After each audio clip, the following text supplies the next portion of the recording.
Kalau memang tujuannya jadi tersangka supaya Anies nggak jadi capres, ya kan? Didiamin aja juga nggak jadi. Kita bicara semangat Surya Paloh untuk pencapresan Anies ini udah kendor. Kesan saya bertemu dengan Prabowo itu, ini orang mau mendengar pendapat orang lain. Saya kira Bang Surya itu juga mendapatkan sign bahwa asing itu seperti Amerika, Australia, Singapura, ke UK, ke London, kemudian ke US, ke Australia. Nah mungkin ini sudah ada pembicaraan juga. Ini presiden yang ke depan ini kan gitu.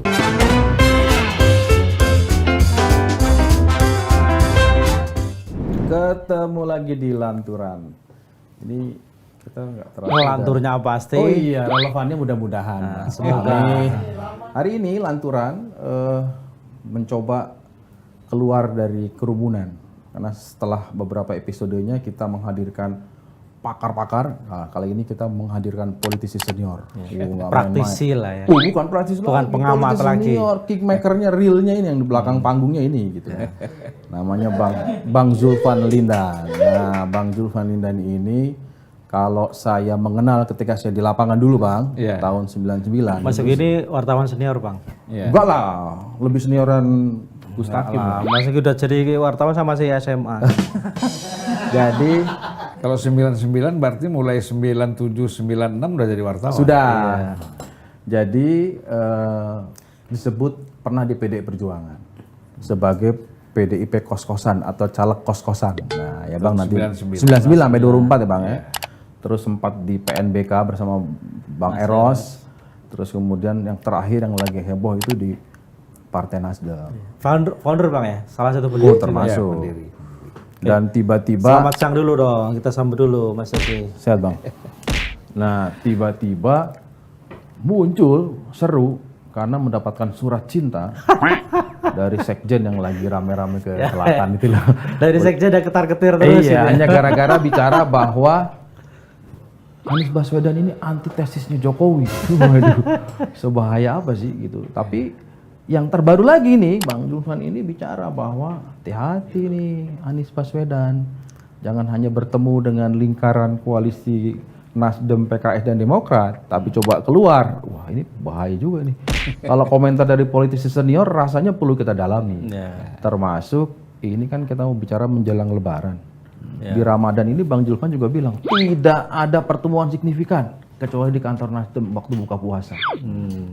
Gimana Bang Zulfan? Ini kita perlu yang beda ini dari tempat Abang bicara sebelumnya ini Bang. Ya memang pertama kalau kita lihat koalisi perubahan itu perubahan itu memang tidak pernah ada lagi pertemuan selama dalam bulan Ramadan ini setelah pertemuan di kantor Nasdem itu yang buka puasa yang ada Golkarnya itu ya. Dihadiri Ketua Umum Golkar, kemudian ada Waketum PAN ya, ada dari PAN juga, lalu ada Yusuf Kala. Ya betul. Nah, dari hasil pertemuan itu kan kita lihat AHY, kemudian ya PKS, kemudian Nasdem menggebu-gebu merasa bahwa ada angin segar bagi koalisi perubahan ini, ya, bahwa Golkar akan gabung dengan mereka. Kan gitu. Harapannya Bang? Harapannya begitu. Nah kemudian beberapa hari kemudian ada pertemuan koalisi besar. Betul. Yang di DP PAN itu. Ya, koalisi besar ini sebenarnya sekaligus untuk menjelaskan bahwa ini solid. Ya, jadi terutama KIB itu solid, ditambah lagi dengan Gerindra dan PKB. Kan? Tambah solid lagi kan gitu dalam pertemuan itu. Jadi sebenarnya selesailah keinginan ataupun persepsi masyarakat, kemudian keinginan dari tiga partai PKS, Demokrat, dan Nasdem untuk menarik Golkar ke dalam koalisi mereka. Walaupun sebenarnya kan koalisi perubahan ini juga belum ada koalisinya. Belum fix gitu. Belum kan. Kan udah nanda tanganin piagam apa gitu, ya, traktat atau apa katanya. Kita kan sama aja, misalnya begini, Prabowo dengan Caimin, PKB dan Gerindra sudah punya sekretariat bersama. Tapi toh tidak pasangannya kan belum ada. Belum ada. Nah, begitu juga ini, kita bicara piagam segala macam, tapi terus terang aja kan belum ada pasangan. Nah, belum ada pasangan ini kan berarti masih jauh perjalanannya. Ya. Kenapa nih Bang? Kenapa apa sampai kan koalisi perubahan ini kan udah karena deklarasi perlu bahan jauh-jauh itu tadi ya, hari. perlu bahan pertimbangan, bahan-bahan lainnya gitu. Karena mungkin memang poinnya adalah yang susah ada di wapresnya kan. Atau jangan-jangan memang ada yang belum deal di antara tiga partai ini. Nah, ini Bang Julfan Ya. lebih tahu lah. Jadi kan begini, Panggung belakangnya ini. kalau hasil-hasil survei itu kan menyatakan sulitnya mencari wakil presiden itu. Karena suara-suara wakil presiden itu cenderung tidak mendongkrak juga suaranya capres. Ya. Apalagi misalnya Prabowo dengan Ridwan Kamil. Prabowo kuat di Jawa Barat. Ridwan jadi wakilnya ya, nggak ada Sama tambahan. aja, nggak ada, ya. Nggak ada tambahan kan gitu. Kemudian Ganjar misalnya ngambil tokoh Jawa Tengah, ya kan? Nah, kalau Ganjar sama Ridwan Kamil itu baru ada tambahan suara yang signifikan lah. Nah, sama saja Anies dengan Ridwan Kamil misalnya. Kalau Anies dengan Hovifah, nah itu baru ada tambahan yang suara yang cukup signifikan untuk Anies sebagai capres. Nah ini juga problem, itu satu problem. Problem kedua apa yang kita lihat, capres-capres ini kan khawatir dengan kalau salah-salah memilih cawapres. Karena cawapres ini kan banyak kasus hukumnya. Ada kasus hukumnya kan? Nah, sama tuh Bang. Ya misalnya Gerindra Prabowo mau ngambil Erlangga. Ada kasus apa itu? Yang persoalan ya yang beredar artinya punya black dot lah ya. Kemudian mau ngambil Caimin ada case juga. Durian-durian itu ya. Zulkifli Hasan juga ada. Ya kan? Jangan-jangan kejadian 2019 terulang. Artinya pemilihan wapresnya last minute. Nah, Seperti Yai Wa'ruf Amin itu. ya, Bisa jadi terjadi. kalau mengambil Hovifah juga sudah sempat digerebek kan sama KPK kan, ruangannya kan. Iya, digerebek. Iya, ruangan kerjanya kan udah pernah didatangi lah. Didatangi, kan? Diambil berkas-berkas. Ngeri, ya. Gerebek ini Digeledah. Kalau udah gerebek ini ngeri kita. Ini kan bahasa anak jalanan. gerebek. Lanjut lah. Namanya kan tadi Iya, apa? iya, iya. Lanturan. Lanturan, boleh, Lanturan, ini kan. Jangan terlalu serius. Iya, kita. betul, Bang. Nah, jadi kalau kita lihat dari segi ini yang membuat pasangan itu susah terrealisir. Sebenarnya buat Anies itu yang paling aman, tidak bermasalah itu ya memang AHY. Ya, tapi nggak ada jaminan menang kan. Nah, Artinya ingin aman selesai, tapi juga ada jaminan menang. Kalau dengan AHY kan hitung-hitungannya susah juga. Untuk menang ya artinya. Iya, kabarnya SP nggak terlalu heavy sama AHY, makanya nggak.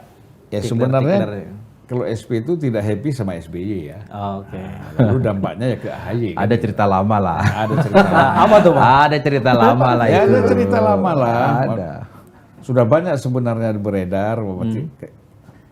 SP ini kan merasa memberikan kesempatan seluas-luasnya kepada SBY. Nah, tapi setelah menjadi presiden, nampaknya nih hubungan menjadi tidak harmonis. Tidak harmonis ya. Bahkan ada upaya-upaya juga menjeratnya SP dari segi hukum. Kan, yang pernah diceritakan oleh Pandana Baban dulu itu ya. Nah jadi kalau kita lihat dari sini saling tidak percaya terjadi. Ya. SBY juga bisa ada rasa tidak percaya kepada JK, gitu kan? Nah, kalau dia percaya, dia mantap sama JK, dia nggak mungkin JK pada periode kedua SBY nggak diajak. Berarti kan ada yang tidak nyaman antara SBY dengan JK. Itu kita lihat ya. Akhirnya terpaksa minta Budiono sebagai wapres. Ya, last minute juga itu. Ya begitu juga sama SP. Gitu ya, antara SBY dengan SP. Jadi ini sulit gitu. Artinya kemungkinan kecil nih AHY bisa jadi cawapresnya Anies. Kalau tidak ada alternatif lain kejepit, terpaksa AHY lah. Tapi PKS gimana kan nggak dapat apa-apa nanti jadinya. PKS ini begini, PKS ini kalau Anies ini menjadi capres, artinya keuntungan besar dia mengambil di pileknya. Kotel. Nah, kotel efeknya dia paling besar. Itu PKS. Karena apa? Pendukung-pendukung Anies ini dengan pendukung PKS itu kan Beririsan. hampir mirip-mirip. Ini gawat juga ya. di koalisi yang dari sisi timnya Anies berharap, kemenangannya di presiden, di level-level partai nggak bodo amat, yang penting gue calegnya lolos banyak gitu kan kira-kira ya. Nah tapi kan PKS ini kan pasti ada problem-problem sendiri juga kan, di internal mereka gitu loh. Artinya mereka harus hati-hati, kalau salah-salah juga bisa ditinggalkan oleh konstituennya, ya. Orang lari ke partainya si itu, siapa, Fahri Hamzah. Gelora, bisa juga ke situ. Artinya tergerus lah. Degradasi, ancaman degradasi. Ancamannya. Mungkin degradasi enggak sih, tapi suaranya kan sekarang sekitar 7 sekian, nah itu bisa turun lagi. Kan. Artinya bisa terancam kalau makin sedikit kursinya di DPR kan. Makin sedikit. Gini, jadi kalau makin sedikit kursinya di DPR, itu yang orang lihat yang kegagalannya ada sekjen Abu Bakar Al-Habsyi kan. Tudingannya mengarah ke sana ya. Karena dianggap tidak. Gini, yang kita mau lihat itu kan sebetulnya kalau kaitannya dengan PKS ya. PKS itu yakin betul ya, dia artinya sudah nggak mungkin lagi belok keluar. Apalagi ini ada partai koalisi besar. Artinya kalau keluar nggak cukup dong buat nyalonin Anies. Ada nggak Bang kemungkinan itu? Ada nggak kemungkinan itu? Saya itu masih sangat yakin Anies ini sulit untuk maju sebagai capres. Ya. Bener. Karena buat Demokrat Anies nggak jadi capres nggak masalah, dia bisa ke Gerindra. PKS bisa ke Gerindra. Nasdem mungkin gabung juga ke Gerindra, tidak ke PDIP. Ya, tapi calonnya ya siapa? Prabowo, calon presidennya, ya capresnya tinggal dibicarakan. Kalau 3 partai ini kan ikut belakangan. Ya, kalau kamu mau gabung sama kita nggak usah minta cawapres. Nah, cawapresnya siapa? Apakah pokoknya bukan dari koalisi perubahan ini, ya, kemudian mungkin juga bukan dari PKB. Tapi mungkin dicari yang orang luar yang memang bisa meningkatkan elektabilitas capresnya. Pasangan ini bisa naik. Bang Zulfan tadi di depan saya menyebut bahwa saya kira-kira mau komentari statementnya Bang Zulfan yang mengatakan bahwa selama Ramadan ini sampai berakhir Ramadan kira-kira tidak ada pertemuan signifikan. Ditambah lagi ini nggak yakin jadi, nggak yakin jadi. Ini Lebaran ini kira-kira ada upaya-upaya lagi nggak? Apalagi kita asumsikan Bang Zulfan masih paham betul lah kira-kira bagaimana gerakan Bang Surya Paloh gitu. Masih akan mencoba nggak? Karena kan kemarin sempat mencoba tuh diantar sama Pak Luhut, tapi hasilnya kurang signifikan. Ya kalau kita bicara semangat Surya Paloh untuk pencapresan Anies ini udah kendor lah. Udah kendor? Kendor lah. Jadi saya kira begini, ini kan tapi banyak masalah-masalah, banyak problem-problem di luar persoalan pencapresan ini, dampak dari jaraknya hubungan antara Surya Paloh dengan Jokowi. Nah, itu dampaknya besar. Apa itu Bang? Oh itu betul ya? Itu betul ya Bang? Karena banyak cerita, kita dengar sih, sampai bahkan ya jalur logistiknya dipotong lah. Tapi kan Jokowi sendiri katanya, ya silakan lanjut jalan. Itu justru bos, orang Solo bos bilang silakan, tapi ya kan, itu yang saya bilang keluar dari ruangan gemeteran itu. jadi ada cerita begini, mungkin Bang Zulfan juga tahu. Jadi ketika rame-rame itu, seperti Bang Zulfan sampaikan juga, bahwa Pak Jokowi ini kan bukan kurang suka lagi, tidak suka lah sama Anies, kira-kira begitu kan. Nah Bang Surya cobalah diatur sama LBP, datanglah. Mungkin harapannya akan ada koreksi dan siap Bapak saya akan ikut arahannya. Tapi ternyata enggak, Pak Jokowi bilang lanjut aja Bang Surya. Silakan. Dengan rencana. Silakan dilanjut aja. Wah, bingung kan begitu keluar dari ruangan, gemeteran jalan. Persoalannya kan Pak Jokowi memang dari awal nggak mau Anies itu. Cawapres saja Pak Jokowi itu udah nggak mau. Apalagi menjadi capres kan gitu. Ya. Itu terucap. Ya awalnya Bang Surya itu kan membawa pasangan, yaitu Ganjar presiden, Anies cawapres. Nah, kalau Ganjar sebagai capres oke. Tapi Anies walaupun sebagai cawapres Pak Jokowi nggak mau. Mas Yogi, yang harus diperhatikan kalau politisi Nasdem lain manggilnya Pak Surya. Cuman Bang Zulfan aja kepilihnya Bang Surya. Itu bagaimana menjual kedekatan antara Bang Zulfan dengan Bang Surya ini. Artinya Bang Zulfan pasti tahu apa? Berarti kalau kita manggil Bang Zulfan berarti kita setara Bang Surya Paloh. Ya coba dong. Ini jangan kualat gitu dong. Ini kita mau Itu kan panggilan anak Medan. Anak Medan. Kalau kita manggil kalau yang lain kan bukan dari Medan, jadi manggilnya Pak. Oh iya. Masuk Enggak, kendor tadi tuh menarik itu. Berarti kendor itu maksudnya gimana, Bang? Apa Bang Zulfan udah lihat ada tanda-tanda indikasi lagi kira-kira gitu ya? Udah nggak semangat lagi gitu. apa faktornya? Begini, Bang Surya ini kan tidak pernah sebenarnya menjadi oposan. Iya benar juga. Itu loh. Jadi dia dari muda itu sudah menjadi pengusaha. Golkar. Dia memang agak mencuat sedikit dalam dunia politik ketika dia bikin harian prioritas. Prioritas ya. Nah, kemudian dibredel. Tapi kan kemudian setelah dibredel ya dapat perhatian juga dari Bimantara kan, dari keluarga Cendana. Akhirnya dia bisa mendirikan banyak media. Ya betul. Waktu itu Aceh Pos, Lampung Pos, macam-macam lah yang pakai pos itu semua. Ya, dia dibangun oleh Bang Surya setelah dia men-take over Media Indonesia. Ya. Gitu. Nah, jadi kalau kita lihat dari sini dia memang tidak mempunyai pengalaman dan karakter untuk menjadi oposan. Iya ya. Nah, dia selalu, walaupun dia tidak suka sama SBY, misalnya pada periode SBY, tapi kan tetap dia tidak oposisi. Nah, pada periode Jokowi kan bagaimana mau oposan, memang dia pendukung. Bahkan pengusung dari awal kan? Dari awal. Tapi sebenarnya yang mendukung Jokowi pertama jadi capres itu saya. Oke. Jadi sebelum Bang Surya, Bang? Ya itu Kompas TV headline itu, halaman 1. 2013. Ya. Agustus 2013, saya mencalonkan Kompas saya. Kira-kira siapa calon yang paling pas untuk Nasdem? Saya bilang langsung. 2013 Agustus itu. Ya, bahkan sebelum Bang Surya menyebut nama Jokowi. Justru Bang Surya itu mau karena udah disebut sama Bang Zulfan dulu. Berarti lebih sakti dari Bang Surya dong. Jadi begitu saya katakan calon kita ya Jokowi. Nah setelah statement saya itu keluar di Kompas, Bang Surya telepon saya. Kan jangan terlalu maju. Kita nih masih analisa dulu gitu kan. Wah, kau nih nanti dulu lah. Inilah akibat kau lama nggak ketemu sama abang begini nih. Gitu kan. Iya. Nah, Anak Medan. Kemudian, oke, saya bilang terus mana? Nggak berapa lama, media tanya lagi kepada saya, cawapres siapa? Saya bilang, yang paling tepat ya Yusuf Kala. Ditegur lagi saya, jangan terlalu cepat lagi. Loh, ini bagaimana saya bilang?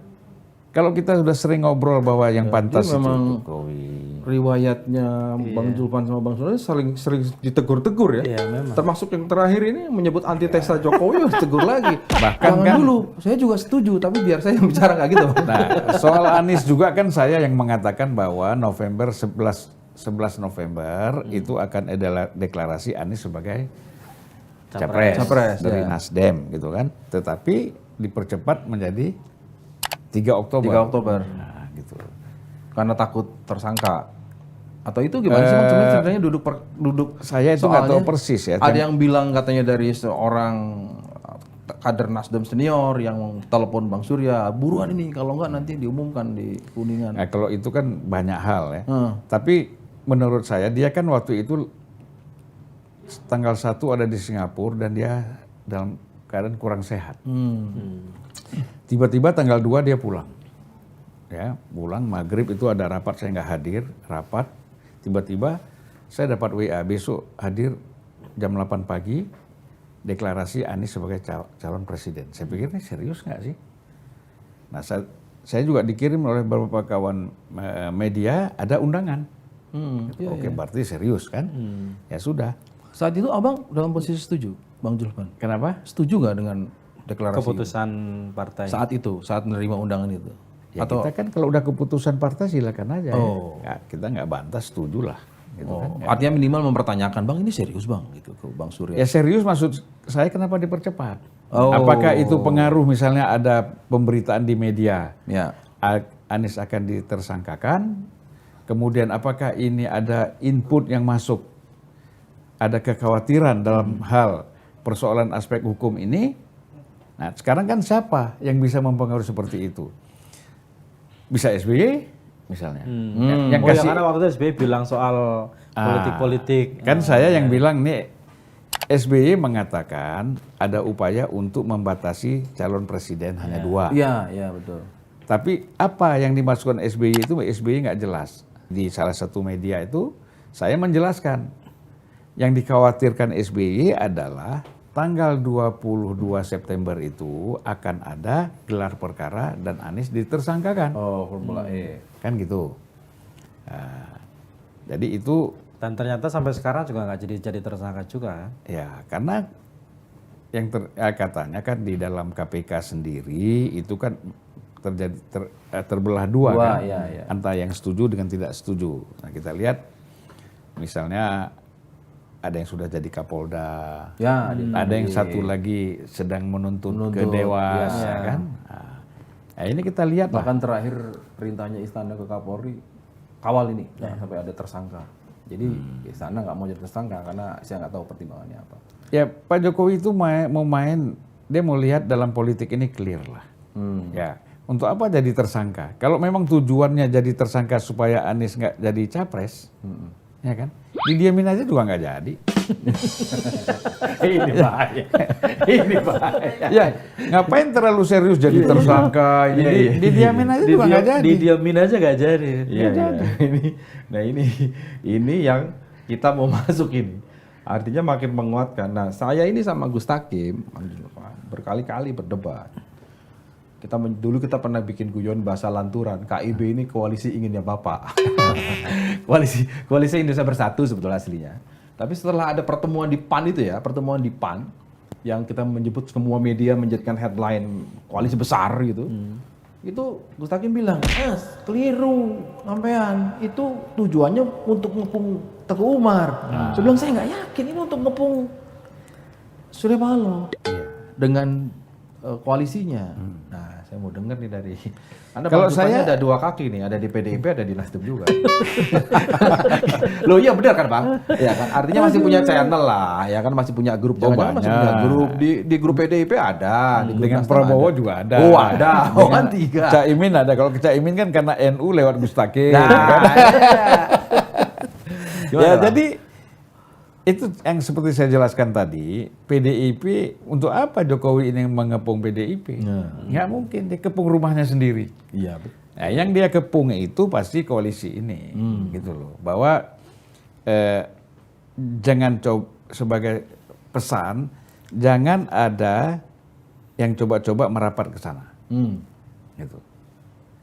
Ya kan? Nah, apalagi Zulkifli Hasan, kemudian yang lain semua mengatakan bahwa kita ikut arahan Pak Jokowi. Kemudian 3 partai misalnya apa tadi? PSI, non parlemen ya, Perindo, PBB. Ya, saya yakin juga pasti mereka walaupun Pak Jokowi tidak langsung mengatakan gabung ke situ, tapi mereka menangkap pesan lah. Jadi seolah-olah arahnya gabung ke situ kan gitu. Nah, jadi kalau kita lihat dari aspek ini, ya memang nggak ada gunanya Pak Jokowi mengepung PDIP dengan koalisi ini. Iya. Nggak ada. Karena Jokowi itu ada di dalam situ kok, ada di dalam PDIP. Rumah ibu sendiri dikepung Gus. Enggak lah. Ya, nah jadi semangatnya semata-mata karena begini, Pak Jokowi juga merasa kok ini koalisi ini nggak habis terbentuk nggak saya rawat nih. Iya benar. Ya kan? Ya, saya nggak merawat ini KIB ini. Artinya kalau misalnya Gerindra dengan PKB, Prabowo dan Caimin misalnya, pasti tidak langsung lah. Misalnya berkoalisi deh berdua kan nggak mungkin begitu. Ini kan bicara menangkap sinyal aja. Tapi kalau KIB, PAN, Golkar dan P3 itu memang saya yakin betul itu. Termasuk Bang Yusril itu kan bilang semua ini akan berubah setelah Ibu Megawati menyampaikan seperti apa posisi PDI Perjuangan. Bahwa PDI Perjuangan bisa mengajukan capres-cawapres sendiri, iya. Tapi kan rasanya mustahil kan. Ya ibaratnya ya boleh formalitas memajukan tapi belum nggak ada jaminan menang. Banyak ranjau lah. Nah kalau Bang Julfan melihat sebagai mantan anak kos PDI Perjuangan, bagaimana melihat kira-kira PDI Perjuangan akan seperti apa posisinya? Kalau yang terlihat kan hanya mengatakan oke, boleh gabung koalisi besar, tapi tetap capres dari kami ada di saya. Ya kan kita lihat lagi pada posisi Anies. Semuanya kan ini melihat Anies ini jadi capres atau enggak? Kalau nggak jadi, Kalau Anies tidak menjadi capres, kalau Anies ini tetap maju sebagai capres, udah pasti Prabowo dengan Ganjar itu bergabung, PDIP dengan Gerindra itu bergabung. Bergabung, ya. Karena khawatir terjadi suara terbelah. Walaupun misalnya dari pihak Gerindra kalau kita dengar yakin bahwa Prabowo bisa masuk putaran kedua dengan Ganjar. Kemudian selanjutnya Prabowo akan unggul karena diharapkan suara Anies itu akan ke Prabowo. Nah, ini kembali lagi kalau kita lihat peristiwa 2004. Ya. 2004 itu putaran kedua itu kan yang maju SBY sama Mega. betul. Ya. Mengapa SBY langsung lompat suaranya? Karena Golkar tuh nggak bakal dukung Mega karena ada JK di sana. Oh iya. Gitu.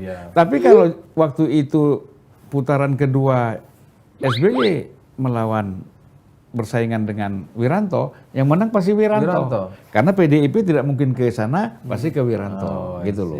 Nah ini juga kalau kita lihat kan seperti itu ya. Kalau misalnya maju 3 misalnya, putaran kedua itu suara Anies ke Prabowo. Begitu juga kalau Anies dengan Ganjar, putaran kedua Prabowo sebagian besar suaranya ke Anies. Nah itu kan dikhawatirkan seperti itu. Nah oleh karena itu kalau Anies ini maju tetap sebagai capres ini harus bergabung berdua. Nah problemnya kan begini, apakah para pendukung simpatisan Prabowo itu rela kalau Prabowo menjadi cawapres? Begitu juga apakah pendukung Ganjar rela jadi cawapres? Rela menjadi cawapres? Kan gitu. Ini kan sulit lagi nih, apalagi waktunya sempit. Untuk menjelaskan ini kita begini demi ini, nah, itu menurut saya agak sulit lagi ya. Tapi kan banyak yang bilang juga Bang, Prabowo main hana mau, masa cawapres nggak mau. Ya bukan soal maunya, tapi kan harus penjelasan ke bawah. Penjelasan ke bawahnya bagaimana? Iya. Gitu loh. Nah kalau Prabowo saya lihat, kalaupun dia mau menjadi cawapres, itu bukan persoalan dia kepingin jabatan itu, tapi saya lihat tanggung jawab. Ya. Tanggung jawab bahwa kalau kita bisa bersatu untuk mengamankan, ini kan orang ini nasionalisme dan NKRI-nya terlalu kental gitu loh. Dia selalu kalau saya lihat garis NKRI harga mati saya lah. Buka aja di sinilah. Saya kira-kira 3 hari yang lalu ngobrol sama dia hampir 3 jam. Sama Prabowo. Wih, cepet banget abang ini lintasannya. Ya, saya nggak tahu. Saya diminta diundang ngobrol-ngobrol, kita santai. Dan dia juga. Apa bang poin-poinnya bang? Ya artinya dia kan tidak orang kan saya kepingin tahu karakter. Katanya Prabowo ini emosional ya. Ada aspak nggak bang di depan? saya jadi saya santai banget. Nggak ada aspak kan? Nggak ada, ngobrolnya santai. Aspak kan gosipnya wartawan aja bang. Ini anak-anak kecil nggak tahu soal cerita aspak. Iya. Sekarang HP. Nah, jadi kalau HP nggak mungkin karena tidak boleh ada HP kalau kita ketemu Prabowo. Iya, gitu. Iya. Makanya saya karena udah tahu, saya langsung taruh di mobil HP saya karena tidak boleh ada HP. Nah, dia kan militer ya, tahu bagaimana dunia intelijen sadap menyadap kan dia tahu. Jadi 3 jam ngomong apa aja bang? Oh macam-macam cerita, santai banyak kali. Cerita persoalan misalnya, ya kita nih cari cawapres ini nggak gampang juga, dia bilang gitu kan. Nah, karena banyak pertimbangan ya kan. Ya pasti seperti yang sudah banyak terungkap di media misalnya. Salah satu cawapres yang menjadi rebutan incaran itu kan Hovifah kan karena ingin mendapatkan suara Jawa Timur. Tapi Hovifah sendiri kan nggak bisa bebas juga. Ada 2 di atasnya. Pertama adalah Pak Jokowi, ya kan? Kedua ada Ibu Mega. Bu Mega? Iya dong. Karena? Nah, ini yang saya katakan bahwa politik itu kan memang kalau kita lihat penguasaan terhadap struktur-struktur yang ada kan. Nah, jadi tidak mudah juga. Artinya Bu Mega punya andil juga ya dalam ketika Mbak Khofifah jadi Jatim 1 atau hubungannya udah terjalin lama dengan atau sudah lama atau lebih kepada apa Bang? Ya mungkin tidak ingin melukai lah. Oh, Tidak ingin melukai. Karena saat itu seingat saya kan PDI Perjuangan justru head to head dengan Khofifah kan. Ya, pas pilkada. Iya, dan kalah. Ya itu kan selalu gitu. Pak Jokowi juga dulu Golkar, Prabowo head to head, tapi pada akhirnya kan bersama. Oh, gabung. Oke. Nah jadi Indonesia ini memang cair aja silaturahmi itu ya. Nah, saya tertarik yang 3 jam tuh. 3 jam itu. Bicara menyinggung soal Muhaimin Iskandar nggak? Karena kita ini pernah membahas nih, jangan-jangan Pak Prabowo ini, karena agak lucu ini koalisi KKIR itu nih. Satu, Pak Prabowo tetap deklarasi sebagai capres, Muhaimin Iskandar juga deklarasi capres. Ya, kalau kita lihat kan kalau Caimin ini protes. Ke Prabowo. Ya bukan, ya ke Bargain. maksudnya kan begini, kita ini berdua aja belum selesai. Oh, Terus kita ini gabung Udah lagi, tambah, lagi 5, tambah jauh lagi. Ya. Ya kan? semakin kecil peluangnya. Semakin kecil peluangnya. Sementara kan ini memang sudah disemangati dari bawah dan sudah bersemangat Caimin itu capres atau paling tidak kan cawapres. Gitu. Nah, mengingat kondisi tadi saya katakan bahwa ada beban-beban yang dibawa oleh cawapres terhadap capres. Ya. Ya kan? Ya gimana pun kan orang masih melihat Caimin ini ada kasus dengan durian, kontak durian, ya kan? Ya kan? Ya belum hilang lah ya. Nah ini kan begitu, artinya kalau kita mancing ikan itu kan kita ada pelampung, Ya. ya kan? Dipatok-patok tuh pelampung geser sana geser sini, tapi nggak bisa tenang. Iya, benar. Iya. Oh itu jadi pertimbangannya. Berarti jangan-jangan bener ya selama ini rumor yang beredar gitu loh. Ya bahwa Gerindra dan Prabowo itu memang cuma mau sama PKB-nya, tapi nggak mau sama Caimin. Ya, hanya mau karena PKB basis konstituennya NU. Ya. Harapannya itu enggak. Ya mudah-mudahan Caimin bisa kalau nonton ini bisa menerima dengan legowo. Ya. Tapi pada akhirnya saya masih peluang Caimin menjadi cawapresnya Prabowo itu masih ada. Masih ada? Masih ada, karena kan mau kemana lagi? Misalnya, nanti kalau Golkar merapat ke... Tapi kalau misalnya Jokowi nyuruhnya berpasangan sama Khofifah gimana, Bang? Kan Khofifah itu katanya itu soal lain. apa? Itu soal lain. Itu artinya itu kalau misalnya Khofifah, alternatifnya kan cuma 2 kalau bicara Jawa Timur. Khofifah atau Caimin. Nah, alternatif pertama Khofifah. Kalau Khofifah enggak, pasti larinya ke Caimin. Gitu kan. Hebat juga berarti, signifikan. Ya karena kan kalau enggak 20%-nya dari mana? Enggak ada tokoh lain misalnya selain 2 orang itu. Artinya kalau Caimin memang dianggap merepresentasikan suara Jawa Timur meskipun nomor 2 ya. Buat saya sih lumayan Ya ada, walaupun dia Caimin. bukan orang Jawa Timur, tapi yang selama ini dianggap dekat dengan Banser, dengan Ansor, ya Erick Thohir kan. Hah? Ya kita kalau bicara Jawa Timur kan, itu kan yang dibuat. dan bukan sudah orangnya. ada tokoh, ada kiai-kiai ulama juga yang ikut mendukung kan. Pak Mahfud MD gimana? Ya Pak Mahfud itu susah, dia hanya dikenal di pusat, di kalangan elit, tapi di bawah kan nggak dikenal. Oh, nggak dikenal. Karena kan gini, dia bukan orang partai dan dia tidak. Kalau Erik itu kan melakukan segala hal, dengan Ansor, dengan Banser, dengan NU semuanya kan. Nah kalau ini kan dia cuma main di atas nih, ya kan? Ya jadi yang mencoba memperkenalkan Mahfud MD secara agak lebih luas sedikit, yaitu Eros Jarot kan, nah, mencoba dengan Ganjar. Nah, dan kemudian sekarang seolah siapapun presidennya, wakilnya Mahfud kan gitu. Betul. Nah, di TikTok itu kan keluar tuh. Ya artinya ada yang main lah ya. Ada yang main. Jadi menurut saya percuma lah Pak Mahfud minta jadi Menko Polhukam lagi lah. Ya kan? Atau apalah Jaksa Agung cocok lah dia. Eksekutor ya. Sebelum ke cawapres yang lain, saya masih penasaran pertemuan 3 jam yang baru kemarin sama Pak Prabowo. Ada Bang, rasa-rasa apa yang bisa apalah. dibagi? Ada. Jadi masa bantuin saya lah gitu. Enggak, Tolong betul-betul ajak Nasdem ke sini gitu. silaturahim. Jadi saya juga kaget. Ini kita nggak ada ngomong soal Nasdem, soal capres yang lain, bahkan dirinya menjadi capres juga tidak dia bicarakan, ya kan? Siapa cawapres, cuman dia hanya mengatakan yang cocok, dia belum memutuskan siapa. Tetapi kayaknya arahnya ya Khofifah gitu kan. Ya kalau Khofifah nggak mau ya mungkin arahnya ke.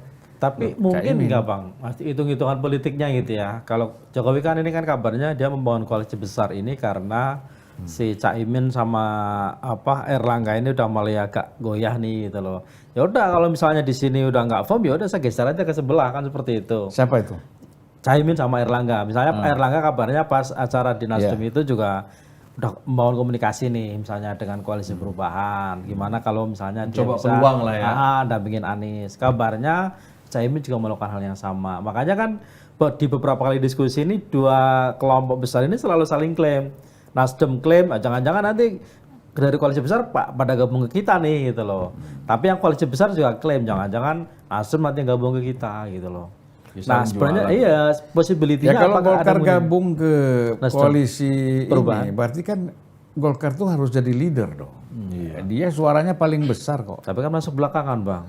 Ya belakangan pun kalau dia lebih besar kan harus, masa dia harus tunduk sama yang suaranya 7%. Tapi Golkar, PDIP dibegitukan sama Golkar itu. Ya walaupun lo partai pemenang pemilu, kalau lo masuk belakangan ya lo ikut Yang mana? Yang awal. koalisi besar. Koalisi besar. Itu Kan kan PDIP mau karena masuk itu nih. kan minta. Tapi kan Golkar yang paling kencang tuh suaranya kan. Kamu Ya itu kan masuk Nurdin belakangan. Khalid sama Ya. sama Aceh ya. Ya, dia minta. Tapi kan bukan Yusuf Kala yang ngomong, bukan Akbar Tanjung, bukan Luhut Panjaitan, ya bukan juga Erlangga. Kalau yang gitu-gitu biarinlah. Kita kan tahu nih dalam organisasi. Ya. Memang disuruh yang level bawah itu ngomong, tapi kalau kau salah aku bisa benerin, aku bisa koreksi. Tapi kalau kami yang ngomong salah, siapa yang koreksi? Nah, jadi biarnya Nurdin Khalid ngomong. Mas Sulman dianggap salah tapi gak dikoreksi ya. Langsung dikirimin surat cinta. Karena udah nggak ada lagi yang koreksi. Udah Ya, terlalu Nggak senior. berani. Karena apa yang kita sampaikan itu substansial. Jadi mau dikoreksi bagaimana? Ya kan, udah nggak bisa. Artinya real memang Anies itu antitesisnya Jokowi. Ya, Tapi saya agak mengusik luka lama nih, nggak apa-apa ya bang. Ya? Saya agak waktu itu karena kita dari kacamata redaksi ya. Dia bilang ini kok beredar. Saya waktu ngecek, tolong cek dari DPP ada nggak resminya, konfirmasi dulu ini. Jangan-jangan ini hoax ini surat keluar di sosmed. ya.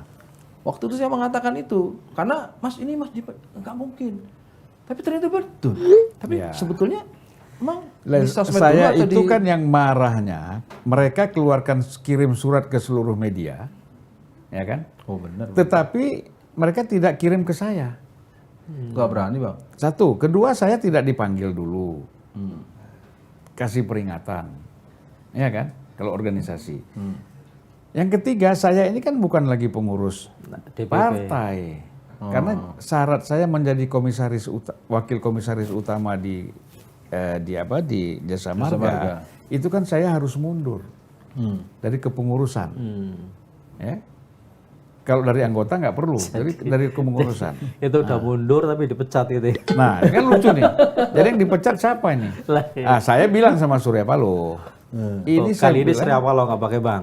karena ini ada case-nya kan. Ada case-nya. Saya bilang sama dia, kenapa partai kita ini administrasinya tuh jelek sekali? Ini sekjen kerjanya apa? Oh sekjen langsung. Ya, saya bilang. Bayangkan, atau sekretariat kita secara keseluruhan kerjanya apa? Sudah jelas kan? 2020, April 2020, saya mengundurkan diri sebagai pengurus. Lalu 28 April dijawab oleh DPP, menerima pengunduran diri saudara Julvan. Nah, surat itulah yang dikirim ke Menteri BUMN. Menteri BUMN berdasarkan itu lalu mengeluarkan, mengesahkan dan baru bisa mengangkat saya sebagai komisaris. Kan itu sudah selesai. Nah dia kok jawabnya tuh seperti anggap remeh gitu. Loh ini orang serius loh. Kenapa? Orang menganggap saya ini kan berbohong kepada publik. Ya. Belum mundur, tapi Udah jadi menjabat komisaris. Ya kan? Ya. Bahan tertawaan. Ya seolah-olah baru belakangan. Ya, Gara-gara belakangan. itu padahal udah lebih awal. Udah lebih awal itu. Udah ada kan, nggak mungkin lah Erik itu mau mengangkat komisaris kalau saya belum mundur. Ya. Kan dia bukan orang bodoh kan. Ya. Nah, jadi yang bodoh itu yang bikin surat pemecatan saya. Sebelum Dan itu Siapa itu bang? surat itu ditandatangani oleh Surya Paloh dan Sekjen. ada satu yang kita minta ya pencerahan lah. Bagaimana menjelaskan posisi Nasdem? Satu sisi dia ingin mendeklarasikan capresnya sendiri di luar keinginannya Pak Jokowi. Iya. Tapi satu sisi dia tetap ingin menjadi pengusung Bagian Jokowi dari dengan Jokowi. mempertahankan menterinya sampai dengan Iya. akhir. Gimana itu? Ini Ya siapa selalu nih, kan Bang, mereka, punya ide nih, Bang? selalu kan dari Nasdem ini mengatakan pokoknya kita bersama Pak Jokowi 2024. Iya, tapi satu sisi Nah, satu sisi Tidak mencalonkan, mendukung calon presiden yang tidak disukai oleh Pak Jokowi. Iya. Ada luka-luka bagi Pak Jokowi apa yang terjadi antara Pak Jokowi dengan Anies misalnya. Apakah kasus DKI, kasus Menteri Pendidikan misalnya kan. Dan kemudian Anies dianggap tidak bisa kerja, ya. Tidak memuaskan bagi Pak Jokowi. Oleh karena itu Pak Jokowi kan mikir, lo jadi gubernur aja nggak beres. Jadi menteri aja gue berhentiin. Sekarang mau jadi presiden, ini maka nggak beres lagi. Kan gitu kira-kira. Dalam pandangan objektifnya ya. Ya mau nggak mau ya sudahlah. Tapi Surya Paloh nekat. Nah, apa itu? Apa menghitungnya? Kita pengen tahu hitung-hitungannya Bang. Kalau Surya menurut apa? Surya Paloh, pertama perhitungannya dia deklarator Ormas Nasdem. Udah dianggap orang dalam. Oh memang betul itu. Ya, Oh, betul. deklarator. Ormasnya. Dianggap orang dalam. Dan kemudian kedekatan secara pribadi juga dengan Bang Surya cukup Baik. baik. Karena di 2014 kan memang masuk tim sukses kan. Iya, Pak jubir Anies kan. dia. Ya, Jubirnya Pak Artinya sering Jokowi. berinteraksi sama Ya. Pak. Nah, jadi kedekatan-kedekatan itu yang membuat Bang Surya ini melihat, dan tentu Bang Surya juga melihat elektabilitas. Tapi emang Bang Surya nggak tahu kalau Jokowi nggak suka sama Anies, Bang. Tapi kan ini mencoba, namanya kan berupaya. Ya.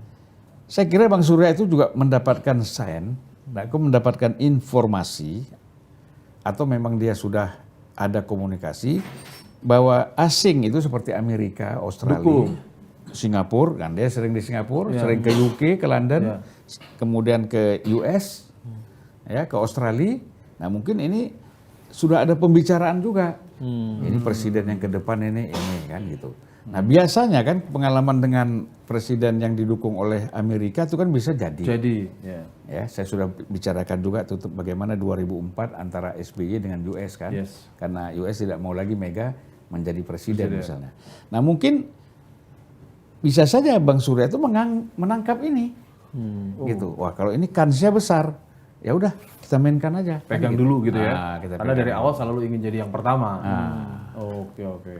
Sebelum kita lebih jauh lagi mendengarkan bocoran-bocoran dari Bang Julvan, Jangan dihabisin. jangan dihabisi supaya Oh, kita bisa nanti. ketemu lagi Bang. Iya, Ya, Bang. Jadi siap. nanti kita ketemu lagi dengan yang baru, yang saya minta nanti tolong diupdate pertemuan dengan Pak Prabowo kelanjutannya seperti apa. Ya, Tadi yang kan jelas baru 3 jam. ini kesan saya Iya, terakhir. Kesan saya bertemu dengan Prabowo itu, ini orang mau mendengar pendapat orang lain. Wih, ini udah mulai. Kalau udah mulai kagum, secara politik itu sudah mulai sur. Bukan, artinya begini, kan kita nih menepis ya. Ya. Artinya mengatakan si Prabowo ini tidak komunikatif. Iya, otoriter. Tapi hampir beberapa pandangan saya dia mengiyakan dan setuju. Iya betul, saya setuju itu memang. Nah artinya apa? Dan itu padahal sifat-sifatnya sangat kritis gitu loh. Nah artinya saya melihat orang ini masih mau mendengar pendapat-pendapat orang lain, masih terbuka. Nah ini, jadi kita kan apa adanya. Kita tunggu. Yang menarik itu Jas. Mas Yogi. Siap-siap jadi tim ses ini, siap-siap. Jangan Ini kita kan nggak pernah tahu dalam politik. Ketemu lagi di lanturan minggu depan. Terima kasih.